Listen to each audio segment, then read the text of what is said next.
Good afternoon once again, everybody, and welcome to the Division for Research Development's brief overview of international funding opportunities. So this presentation will be by the Division for Research Development's Grants Office and also by the Grants Management Office at Tygerberg.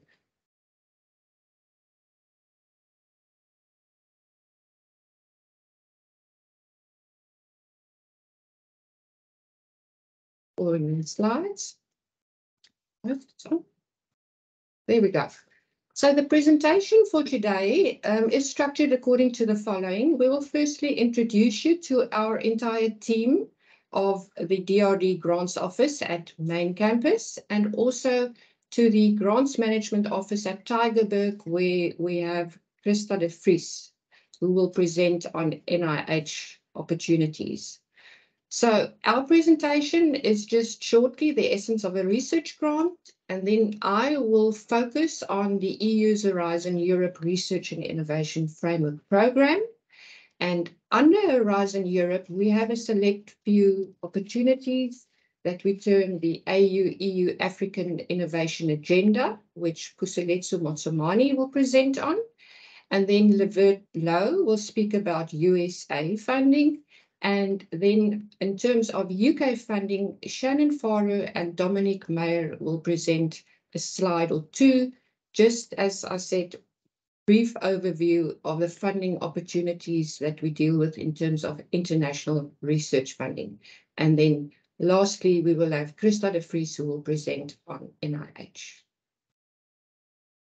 So this is the organogram for the Division for Research Development, where our office, the Grants Office, is housed, as you can see there. So we've got our Senior Director's Office, and we have 7 different clusters, of which the Research Grants Office is one, and this is where we house international funding.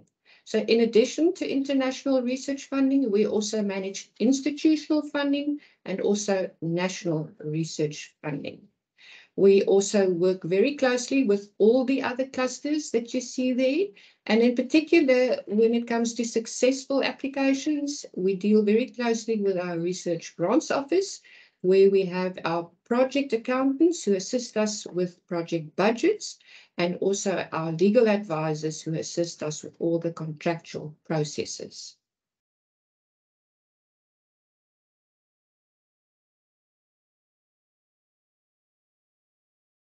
Got a slide problem, just a moment, please.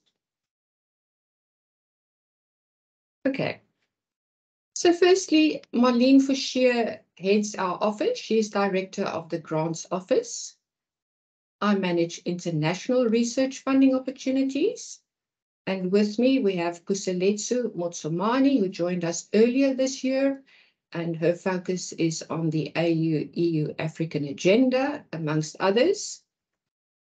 Also just joined Levert Lowe, who will talk on the USA funding opportunities. And then we have Dominic Meyer and Shannon Farrow, who will talk about the UK opportunities. At our Tygerberg office at the Faculty of Medicine and Health Sciences, Christa de Vries will today talk on NIH. And within her group, Eugene Bougaard heads their division or their office, and they have an additional 9 project accountants who assist them with their grant applications. So just quickly, the essence of a research funding grant seems to be merely the research idea. Together with that, the research is funding, and we have the research grant. But it's not always that simple and that easy. And this is the role of our DRD Grants Office, is how we can help you, support you with applying to a research grant, and we hope, of course, that most of them will be successful. So let us have a look at how we can assist you. Slide, please. So when we apply for a research grant, where do we start? It's the idea. The most important aspect of the research is the idea, how to refine it and how to define the gaps. And some of you are very seasoned in terms of applications, and we are also joined by emerging researchers. So this is really just for everybody. We also need to design the project, the study and the proposal. Somebody's got to do the work. So in terms of collaboration, who's the team? Who are the experts that will address this specific funding opportunity or call? We did need to determine the budget. And as I mentioned earlier on, we have project accountants that can help you with your project budget. And then, of course, we need to write the research proposal and also obtain scientific and ethical approval. But where do we find the funding? So here are quite a number of options that I would like to put to you. First of all, please contact our office. We can help you in many ways. And with this presentation, we also invite you, now that you know what we look like and what we do, how we can assist and help you. The other thing that you can do, if you're not subscribed to the DRD listserv, please do so. This is where we present many funding opportunities and other interesting research-related information. Also visit our DRD website and our newsletter. In addition to that, we sometimes send out targeted emails to individuals or to groups. You can merely do a Google research if you know about a specific call or a specific funder. You can visit the funder's website. Speak to your colleagues, speak to your supervisors, speak to your lecturers, people who are in your field and who might know of funding opportunities. And then, of course, always potential partners. Those are the people that you meet at conferences, that you network with. And then in addition to that, we have Open for Research. This is a funding portal that is also managed by our office. It's a database with more than 11,000 funding opportunities. We can, just about every one of us can actually assist you and help you with Open for Research. So if you don't know how to navigate or if you find it difficult, please just contact any one of us and we will most certainly be able to assist you with that. And then finally, in addition to that, we now have CrowdHelix, which we are actually launching this week. So CrowdHelix is based on funding opportunities within Horizon Europe. And this is a matchmaking AI tool that will help you and support you find partners, even calls, and how you can connect collaboratively with people from 12,000 different options or people who are already connected to CrowdHelix. So this is another wonderful way that we will promote to you. I will send that out on listserv this week still. So please look out for it, see what it's all about, and we will provide you with tutorials and with training and with many things. So more about that then later this week. So what are the different types of funding opportunities? Just quickly for those of you who are new at all of this, there are many different general types: research, innovation, bursaries. There are travel, networking, collaboration opportunities, equipment, and even grants on how to use the equipment, many different fellowships. Note, however, that there are also very specific funder types. So in terms of the EU grants, funding opportunities that they put out, they have RIAs, Research Innovation Actions, IAs, Innovation Actions, and Coordination and Support Actions. The last one very much based on networking, so quite nice. And then in terms of, for instance, the NIH, R01s, R22s. So these are all very specific types of funding opportunities that you need to look out for when you're already looking for funding, so that you know what type of funding you are looking at. So this is just what I've referred to. So you have your research idea, you find the funding, you develop the proposal, and then you have the approvals and submissions, and then you have the award, which is the time when we start celebrating, but now the hard work starts. And then eventually in the cycle, we have number 7, which means closed out. So financial reporting and closure. So how can we support the researcher on the grant application journey? First of all, as I said, identify funding opportunities. We've just spoken about that. Assist with proposal planning, how to really read the guidelines. Check eligibility criteria, very, very important. Understand the scope and the requirements of the call. Also very important. How to find partners. I've just referred to Crowd Helix. Determine institutional deadlines. So bear in mind for some of the calls, there will be institutional deadlines because input from our office in terms of documentation and verification and many other things are sometimes required. So very important to follow the internal deadlines. Also determine, of course, the funders' submission timelines. Then we have institutional information and support that we can provide you with. And as I referred to, we have the project budget that we can assist you with and coordinate with our colleagues. And the same goes for eventually for the successful grant, the grant agreements managed by our legal advisors. So now from my side also just a quick overview about the world's largest research and innovation program. Covers over a period of 7 years, 95 billion euro. So within the South African EU context, we are actually at a very good point in this stage in time because we are the only country with a Science and Technology Cooperation Agreement. We're the only one of its kind in Sub-Saharan. So the focus is very much at this stage on South Africa. In fact, they rely to such an extent on participation by South Africa that the EU has now decided to formally launch the AU-EU Agenda Festival on the 15th of June in Cape Town. So this is within 3 weeks. If any one of you would like to attend that and you would like to know more about that, please let me know. I can send you the registration link. And it's as easy as that. So closer to home, in terms of Stellenbosch University, we are one of the top Horizon 2020 universities in South Africa. We are also the top cost action university in South Africa. Cost actions refer to networking opportunities. So we can indeed assist and help you when you apply for these funding opportunities.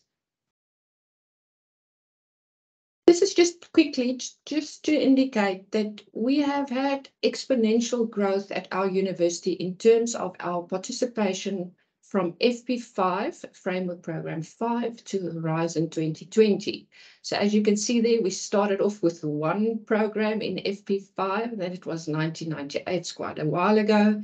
And then, as you can see, we've really grown to such an extent that we've already now, in the current Horizon Europe, we have exceeded the funding for the full period for FP7, which was in the years 2007 to 2013. So we are really looking forward to more growth, more opportunities, and we really hope that we will even exceed our funding, even in terms of Horizon 2020. This is really the heart of and the framework of the Horizon Europe funding structure.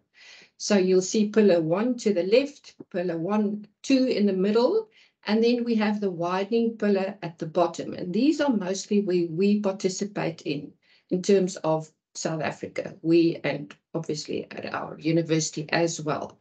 So for Pillar 2, you'll see there's a top-down approach, which means that the EU puts out very specific calls that the researcher must address. But other than that, towards the left in Pillar 1, you will see it's a bottom-up approach. So what does this mean? Merely that the researcher can actually come forward with his or her own idea, so not necessarily determined by the EU. So these are just different ways in how they structure their funding opportunities. As you can see in Pillar 2, we have 6 thematic areas represented there. And in terms of funding, you will see that those 6 areas in Pillar 2 have 53 billion euros. So it's rather the bigger chunk of all the funding for the entire program. Just a very quick reference in terms of Pillar 1. This is what it's all about. So it covers the very prestigious European Research Council funds, also the Marie Sklodowska-Curie actions, which are the doctoral networks, the staff exchanges, the professional fellowships, and then we also have research infrastructures in Pillar 1. In terms of Pillar 2, we've got these 6 thematic areas. And as you can see, the huge focus on the digital industry and space, and also Cluster 5, climate, energy, and mobility. Also, where we have in those 2 areas, the 2 relatively new schools at Stellenbosch University in terms of the digital and the climate studies. In terms of the widening participation pillar, these are the cost actions, the ERA-nets, the ERA-mins, the ERA-links, also very much focused on international cooperation, which means that they really want to work with international partners, and also quite some focus on science communication, very often within projects. So how can we communicate the project and the funding and the science that we have to the civil society out there? And then just lastly, quickly, if you do have a look at the calls, as I said, top-down approach for the middle pillar, but this is where you'll find, when you look for funding, this is where you'll find the RIAs, the IAs, and the CSAs. Also, the CSAs are, as you can see there, networking and support, also applicable to the widening participation pillar. And then in terms of Pillar 1, there are very specific types or structures of funding opportunities for the ERC, European Research Council, and also for the Marie Curie actions, as I referred to earlier on. So if any of these are applicable to you, or if you find any of these of interest, I'm here to support you, and we would really like to help you as far as we possibly can. So from now on, I forward to Puseletso, who will take us through the AU-EU African agenda.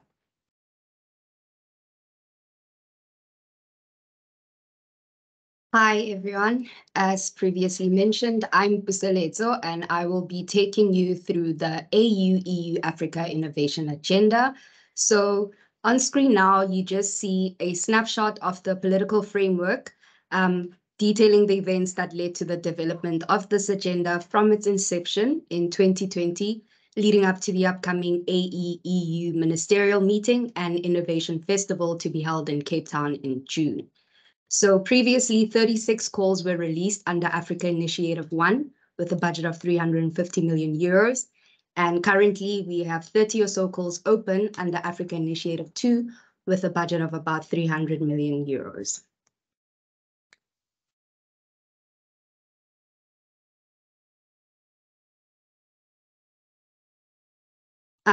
So broadly, 4 priority areas are covered under the Africa Innovation Agenda. These are, excuse me, public health, green transition, innovation in technology, and capacity for science.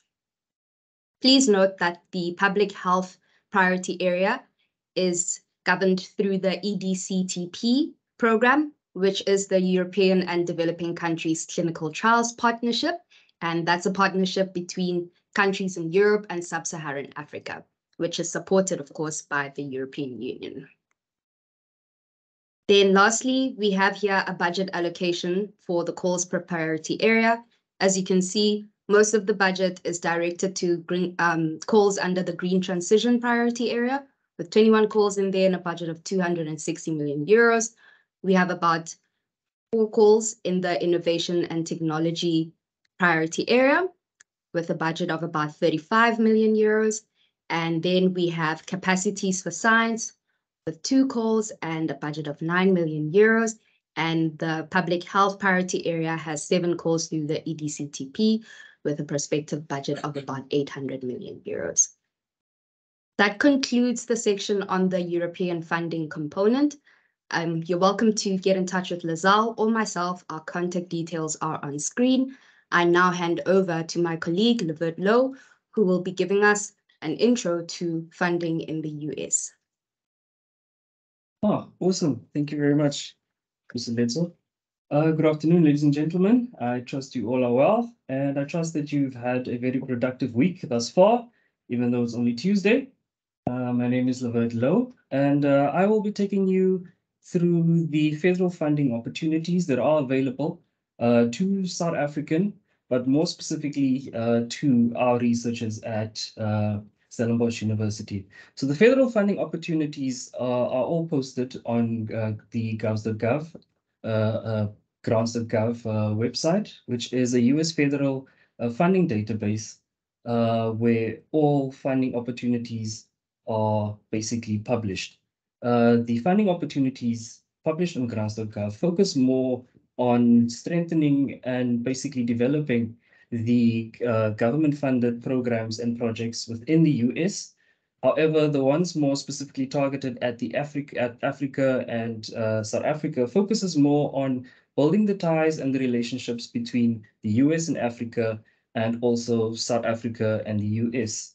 In terms of identifying the funding opportunities, one registers on grants.gov. Our office has an account where we daily are updated with possible funding opportunities available for each and every researcher at our institution.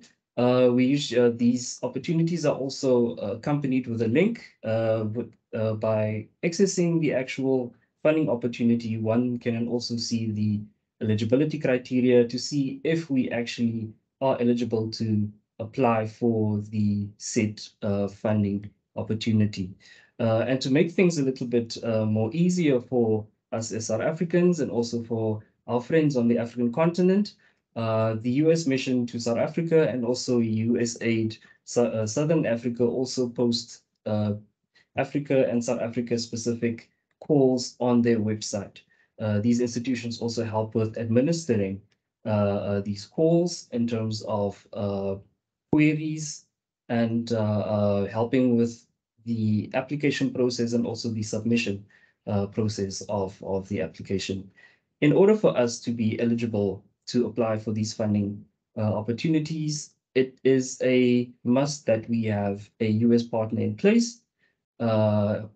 If you do not have one in place, our friends at if you want to apply for one, let me rather say that, and you do not have a partner in place, our friends at the international office would be more than welcome to assist you in terms of identifying a possible partner, as the university has close to 30 MOUs and partnership agreements with universities in the US. And also to set you at ease in terms of institutional compliance, Stellenbosch University is registered on the required SAM.gov platform, where the awarding of grants are done. And we also have both the taxpayer identification number and unique entity identifier numbers in place, which are basically prerequisites in order to basically complete the application process. So if you want to know more about the annual funding opportunities that are available, please feel free, or you just have a query regards to federal funding that are available to South African researchers and to you as researchers at Stellenbosch University, please feel free to give me a call or send me a mail, and I usually respond quite speedily. I thank you for your time, and I will now give over to my colleague Dominique Meyer to take you through the UK funding opportunities that are available. Thank you very much. Thank you, Dominique.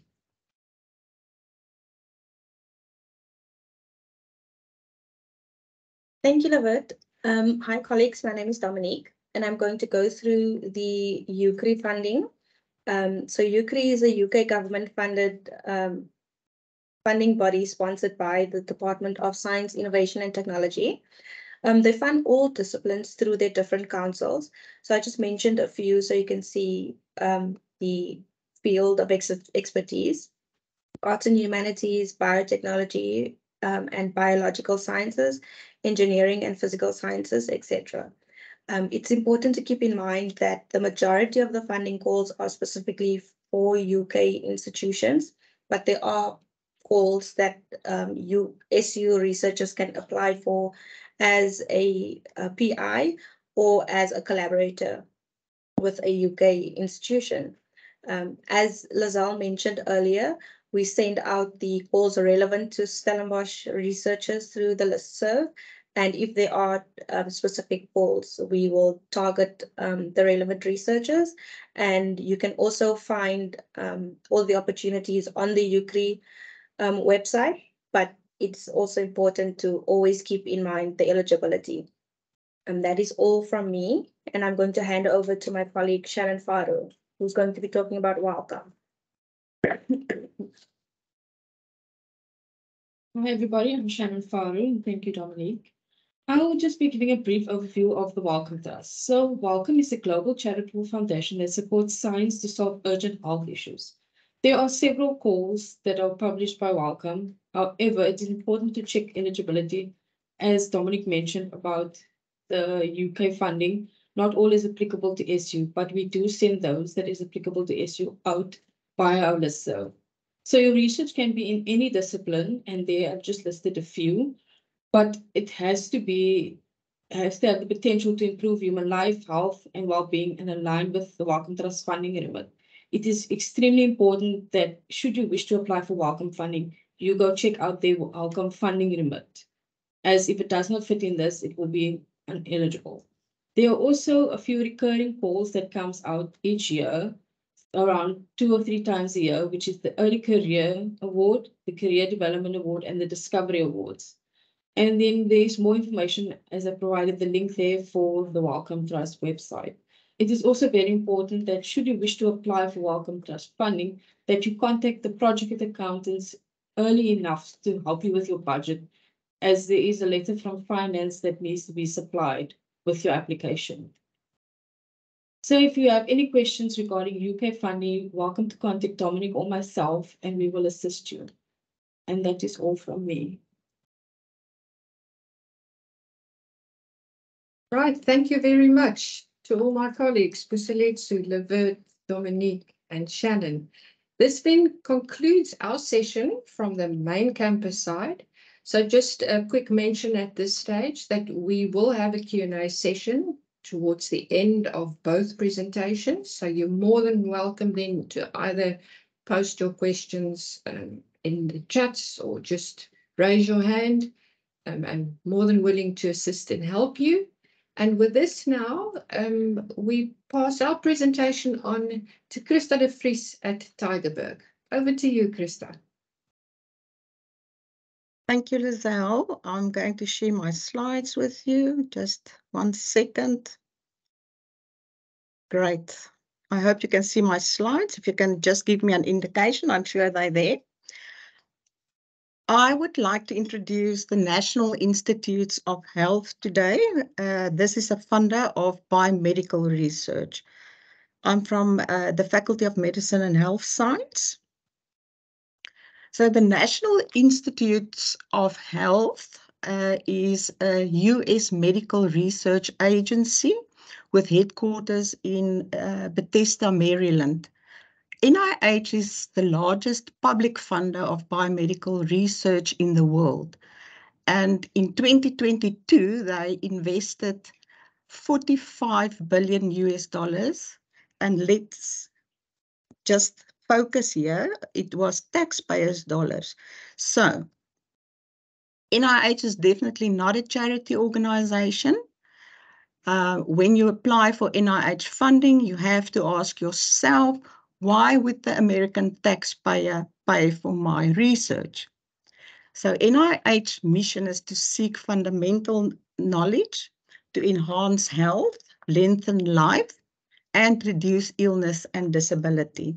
At the bottom here is a link. I believe you will receive the handouts, so you can just go and check out that little history video of NIH. Very nice and interesting. So as I said, of the $45 billion US that was spent on medical research, 20% of this was spent internally at NIH labs and research centers. The rest of the 80% of this 45 billion was spent extramural research, and that means that is for institutions and centers in the USA and the rest of the world. So last year, NIH funded more than 50,000 grants, and 2,500 organizations benefited from these funds, more than 300,000 researchers, and an average success rate for all the funding at NIH last year was about 20.7%. And I just want to mention this funds from NIH that SU received is really the largest third stream income for our institution. NIH, as I mentioned before, it's institutes. There are 27 centers on institutes of NIH, and each one has its own mission and priorities, a specific research agenda, and they focus on specific diseases. And each one has a nice budget where they can support researchers inside and outside of the USA, and they provide leadership.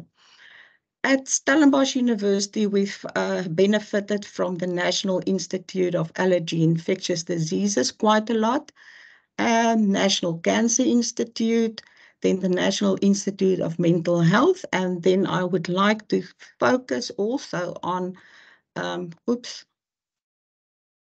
I'm sorry. So my link was live there. So I want to focus on Fogarty, tell you a little bit more about Fogarty International Centre. So Fogarty International Centre is really the international affairs and focal point for collaboration internationally. They were established 50 years ago, and more than 7,500 individuals from over 132 countries have trained through these programs.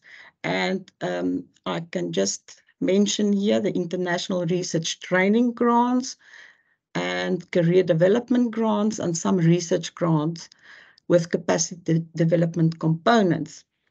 Now, when we talk about these programs, there are at NIH more than 247 different activity codes. It's a 3-character code to identify specific categories of extramural research. And I just want you to focus, we will focus on these 4. D is for international research training grants. It's the D71 and D43, and it's really to strengthen global health with collaboration. Then the other category, K category, and there are different numbers of these, and we are only eligible for the K43, and this is specifically for national emerging global leaders from low middle income countries, and they support protected time for up to 5 years and amount of 105,000 per year, and the due date that there is usually 3 November. And the focus of this Career Development Award is really to help the researcher, the early research career scientist, to in the end apply for his own R01 funding. Then there's the research grants. There's someone, can someone just mute his mic, please? I hear a dog in the background. Thank you. There are research grants, it's R01s, and some other codes as well. And I want to focus on R01. That was the original grant that NIH issued. And for this project, you need preliminary data. And this grant is usually for 3 to 5 years and a budget of approximately 500,000 per year. And then the R21 is more for where you don't have preliminary data. So you can apply without it, but it will be beneficial. It's up to 2 years and the total amount of 275,000. Then the last one that I want to focus on is the cooperative agreement. It's the U codes. And this is where you have programmatic involvement from the institute or center. So NIH will be directly involved in this type of grant. And as all the previous speakers also highlighted, note that not all grant mechanisms are available to foreign institutions, and you always have to check eligibility. So where do you find NIH funding? And of course on their website, but it can be difficult to find something on the website. So what I do, I prepare a weekly newsletter of pre-screened, all the new pre-screened opportunities from NIH, and that is sent out on a listserv. So as Lizelle mentioned before, you have to subscribe and then you will receive the newsletter. And if you missed previous one, you can go and look at the archives at the Faculty of Medicine website, the RDS funding. I now want to introduce you to a very nice tool. They call it the NIH Reporter, and it's really valuable for researchers in the planning process of the grant writing. So this is a repository of projects that were already funded by NIH. So you can go and search to find similar projects. Maybe you are not sure whether this research is already done by or they're busy with a specific project, so you can find similar projects. You can identify the institute or center. Remember, I said there are 27 of them, and it's very good to find a match where your research will fit in one of those centers. And then you can also identify the program official or program officer involved in this type of funding, so you can contact them and ask for advice, and you can even find collaborators on this platform. Recently, you will, when you start working with NIH, you will realize there's a lot of jargon and acronyms, etc. And the latest change is they don't call it funding opportunity announcement anymore. It is now called a NOFO. It almost sounds like an unidentified flying object for me, but it's now called a notice of funding opportunity. And if you find any jargon, you can have a look here. There's a long list of several acronyms for NIH. Well, very important when I do NIH training, I really go into this, and my message is always clear. Read the notice of funding announcements very, very, very carefully. And specifically in the beginning of such an opportunity, they list the different ICs, for example, there, and you can go and click on it and read about that center and see if your research will fit. And you must notice also that not all centers and institutes do participate in all the announcements. It might be only Cancer Institute, or it might only be Institute of Allergy Infectious Diseases. And then very important, you will find where the clinical trials are allowed or not allowed on specific announcements. So what I do when I screen, the first thing I do, I go to the table of contents and I click on eligibility information. And if this little sentence highlighted here in yellow is not part of the instructions, you cannot apply. So it must say non-domestic, non-US entities are eligible to apply. So further in terms of eligibility, each one of these programs have a type of individual eligibility, institutional. It might be offered to institutions that don't have a lot of funding. So big institutions like Stellenbosch will be excluded. And then, as I mentioned before, this is the most important sentence: non-domestic, non-US entities must be, that sentence must appear in the notice. And who may serve as a PI? So at Stellenbosch, it's really the PI status is a privilege granted to eligible staff members, faculty members, This means that you have to be employed by Stellenbosch University. Most students are not employed, so we do only allow postdocs and no undergraduate students.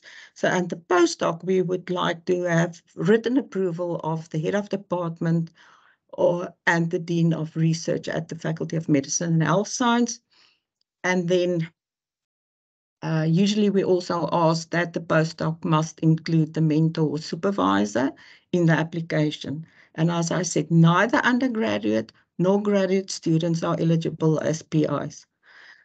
Good. And then one important note, while the PI conceives and writes the application, NIH recognizes the applicant institution as the recipient. So awards are made to the university, not the PI, because the university carries the risk of this whole project. So here you can go and read more about eligibility. So before you start a lot of work, please, you can save yourself a lot of trouble by attending a workshop before you start. We have often workshops in generic grant writing, how to prepare your budget, and also NIH grant writing workshops. So attend the workshops and then you are more equipped to start your application. Then key dates, there are usually a lot of dates on the schools, and remember that planning and writing can take up to 18 months. There are sometimes only one submission date, but most of the time you will have standard dates. And usually when it's, they will ask you to submit before 5 p.m. local applicant organization time. So if you're in Japan, you will submit at another time than when you're in South Africa. So for standard dates, and this is all types of non-AIDS application, that is usually the cycle 5 Feb, 5 June, and 5 October.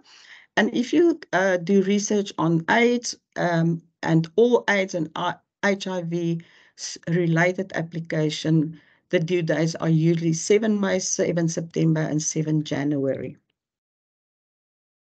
I want to show you here the review and award cycle. When your application date is, let's look at cycle 1. Say on 25th of January, you will have 2 reviews coming up for you, and then the earliest project start date will be there. So if you look at this, you can see it can take up to a year before the funds are allocated to you. And then I would just like to show you the NIH grant application cycle. So if you decide to apply, it can take 6 to 18 months before submission, depending whether you require preliminary data. And then when you start to write, you must start writing 4 to 6 months before the submission date.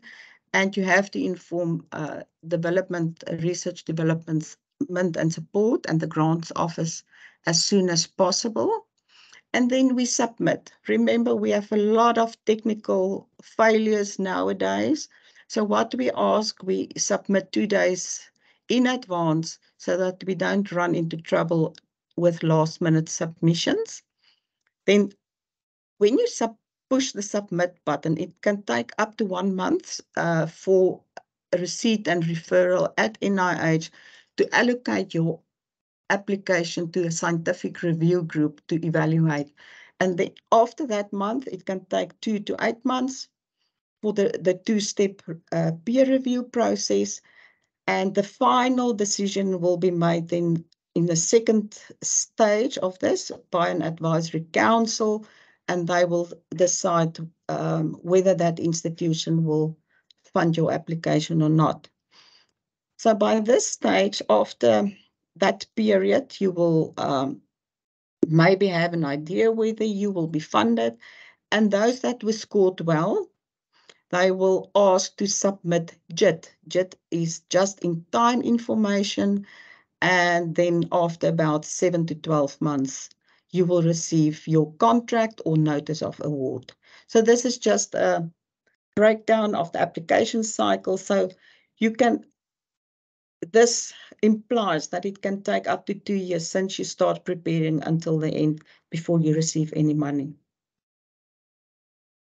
I have listed here for you some important links. I'm not going to point out anything. There's some interesting links. And then I thank you for your time. So I am Krista, and I'm at the Faculty of Medicine and Health Science. And in terms of Stellenbosch campus, Lizelle Senecal will assist you there with NIH applications. Thank you very much. I hand then back to Lizelle.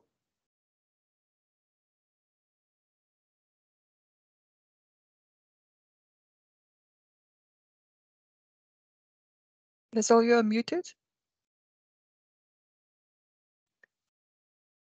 Okay, there we go. No? Yes. Better? Can you hear me now? Yeah. Right. So sorry, apparently I was on mute there. Thank you very much, Krista, for your nice overview, very comprehensive overview. And over to our viewers, our participants. If you have any questions, you're more than welcome to post them now. Just raise your hand and we'll try and see how we can help you. And again, I would like to extend an invitation to all of you to contact us and see how we can help you. So don't worry too much in terms of who you necessarily need to contact. We work all very closely together and we will put you in contact with the applicable person in terms of the funding. Any questions there, Mr. Letsu? Not yet. No? Nothing in the chat. There's a hand. Alison, I see your hand is up. Alison. Thank you so much, Lizelle and Puseletsu. Colleagues, I'm Alison April, and I'm based in Brussels and representing the university's interest here in Europe over 10 countries. Perhaps, Lizelle, I just would like to speak from the international office side of a recent trip that we had to Denmark. And this is really just to highlight again the many opportunities that there are here in Europe for relations and partnership building. So colleagues, I'm going to put this in the chat, but there are 5 universities. If anybody is interested in seeking partnerships in Denmark, I will put the names of 5 universities that we visited earlier this month and who have shown interest in connecting with Stellenbosch University and also with our researchers. So Robert Kotze was the person that really was leading in the discussions. And of course, he was looking at exchange and specifically student exchange, but there was also interest that was expressed in research collaboration. But of course, that is where our researchers should be, the ones reaching out themselves. So the universities, and I just want to mention the top 3 that we would really like our researchers to explore would be the University of Copenhagen, the University of Aarhus, and then also the Danish Technical University. There are many opportunities there, and those are really the top universities in Denmark. And just because we're speaking about funding, the challenge for us in some areas for the funding here in Europe is that we do need to have local partners. So if we have those Danish partners, that will open many avenues again for funding in Denmark. So if our researchers would really just consider looking also at Danish partners. Thank you. Nice to have you on board. Puseletsu, do we have questions? Yes, so we have 2 questions from Prof. Kathy Marburg. She's asking about any agreements with Canada and Scandinavia specifically. And we have 1 question for the Wellcome Trust. Do they fund PhD studies? Unfortunately, not that I'm aware of. They are funding for PhD, but that is mainly based in the UK. So Stellenbosch doesn't qualify for that. Okay, Kathy, and in terms of Canada and Scandinavia, we will look into that and we will get back to you. If you would like to send any one of us a mail, I know about the Canadian global challenges. There will be many more. And as we know, we have open for research to assist us as well. So if you can maybe just drop me a line, we will see to it that we can see what we can find for you.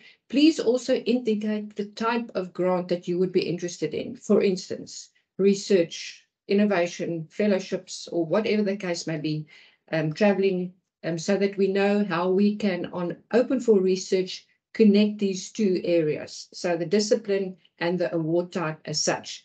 And we will get back to you on that.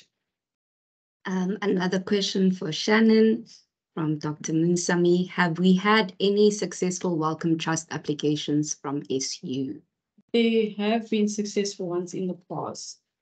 I'm not sure of currently what is successful, as we still wait for the outcomes of the current applications. Okay, happy with that one? Any more questions? No. Okay, and then just finally, just that you know, you will receive a recording and you will receive the slides. Some of us added links, some of us haven't added links for particular reasons, but yes, another question? Yes. So what about researchers who completed their PhDs at SU but are not postdocs? Do you assist these as well? Excuse me. Postdocs not at SU. The question reads, what about researchers who completed their PhDs at SU but are not postdocs? Do you assist these as well? We will assist everybody, and especially in terms of our Open for Research portal, it's just important that you are affiliated or associated or employed by the university so that you can use your @Sun email address for Open for Research. That is very important. This will also be applicable for CrowdHelix when we open that up, so in essence, we will support any postgraduate student, postdoctoral students, and postdocs, senior staff, just about everybody who's at Stellenbosch University. We have two more questions. For the EDCTP, does it require a partner from the UK?